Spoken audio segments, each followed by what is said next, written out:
श्री शिवाय नमस्तुभ्यं भक्तों। श्री शिव महापुराण पंचम युद्ध खंड का 15वां अध्याय। शीर्षक है देव जालंधर युद्ध। सनत कुमार जी बोले, एक समय जालंधर अपनी स्त्री वृंदा सहित असुरों से सम्मानित हो सभा में बैठा तो परम कांतिमान शुक्राचार्य जी वहां आ पहुंचे। तब असुरों सहित सागर पुत्र ने उठकर उन्हें बड़े आदर से उन्हें प्रणाम किया और तेजस्वी भार्गव ने उन सबको आशीर्वाद दिया। फिर सागर पुत्र ने नम्रता से यह प्रश्न किया, हे गुरुजी, राहु का सिर किसने काटा, यह आप हमें बतलाइए। इस पर शुक्राचार्य ने देवताओं और असुरों द्वारा समुद्र मंथन की संक्षेप में यह सब कथा कह करके बतलाई कि जब समुद्र से अमृत निकला तो उसे देव रूप से राहु पीने चला। इस पर इंद्र के पक्षपाती भगवान विष्णु ने ही राहु का सिर काट दिया। यह सुनते ही जालंधर के नेत्र लाल हो गए। उसने बड़ा क्रोध किया, अपने घसमर नामक दूत को बुलाकर आज्ञा दी कि तुम शीघ्र ही इंद्रपुरी में जाकर उसे मेरी शरण में लाओ।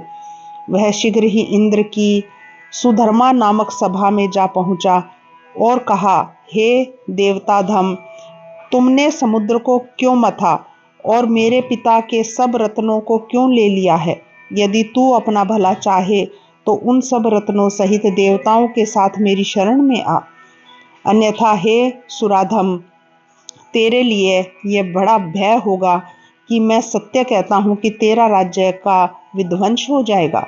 इस पर इंद्र बहुत विस्मित हुआ और कहने लगा, पहले मेरे भय से सागर ने सब पर्वतों को अपनी कुक्षी में स्थान दिया और अब उसने मेरे शत्रु दैत्यों की रक्षा की।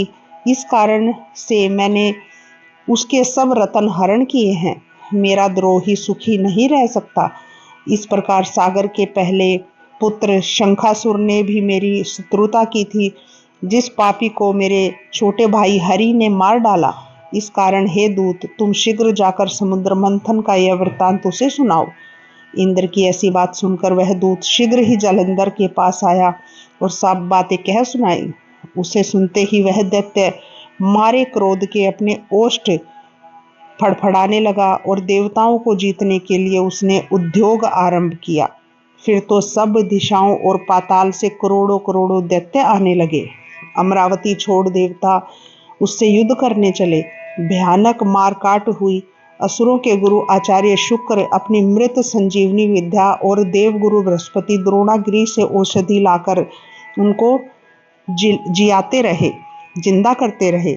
इस प्रकार जालंधर ने अपने गुरु शुक्राचार्य से क्रुद्ध होकर कहा कि मेरे हाथ से मरे हुए देवता जी कैसे जाते हैं। इस पर शुक्र जी ने देवगुरु द्वारा द्रोणागिरी से औषधि लाकर देवताओं को जियाने की बात कह दी। इस पर क्रुद्ध जालंधर शीघ्र ही द्रोण पर्वत के पास जा पहुंचा और द्रोण को उठाकर समुद्र में फेंक दिया। तत्पश्चात वह सागर पुत्र युद्धांगण में आकर बड़े वेग से देवताओं का संहार करने लगा। जब बृहस्पति जी औषधि लाने गए तो द्रोणाचल को उखड़ा हुआ देखकर शून्य पाया। वह भयभीत हो देवताओं के पास आ गए और कहा, युद्ध बंद कर दो, जालंधर को अब नहीं जीत सकोगे। यह सुनकर देवता व्याकुल हो इधर उधर भागने लगे। सिंधु सुत निर्भय हो अमरावती में घुस गया।